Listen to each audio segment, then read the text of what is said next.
मित्रांनो, प्रत्येकाला माहित आहे की देशात चांगले डॉक्टर कोण आहेत आणि प्रत्येक जण त्यांच्याचकडे आपले उपचार करून घेऊ इच्छितो. मग कोणालाच हे बघायचे नसते की त्यांचा धर्म कोणता आहे. मित्रांनो, जसे की शिवसेना प्रमुख बाळा ठाकरे यांनी आपल्या उपचारासाठी डॉक्टर अब्दुल जलील पारकर यांची निवड केलेली होती. महाराष्ट्राचे मुख्यमंत्री विलासराव देशमुख यांनी आपला उपचार करण्यासाठी डॉक्टर मोहम्मद रेला यांची निवड केली होती.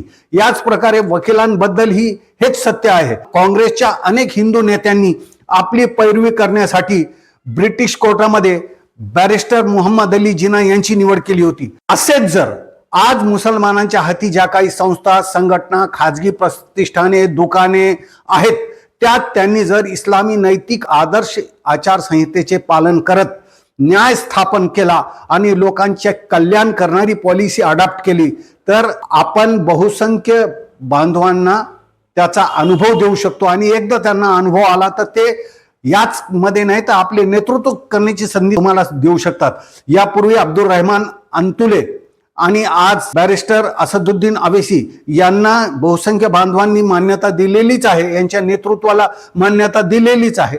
प्रश्न हा आहे की तुम्ही किती प्रामाणिक, किती न्यायप्रिय, किती देशभक्त आणि किती लोकांचे कल्याण करणारे आहात. हे जर एकदा लोकांना पटलं तर नक्कीच तुम्हाला संधी देतील. नुसतं रडगाणं गात बसण्यात काही अर्थ नाही. माझ्या या विश्लेषणावर जरूर विचार करा. व्हिडिओला लाईक, कॉमेंट, शेअर करा आणि महाराष्ट्र टुडे या यूट्यूब चॅनलला सबस्क्राईब करा.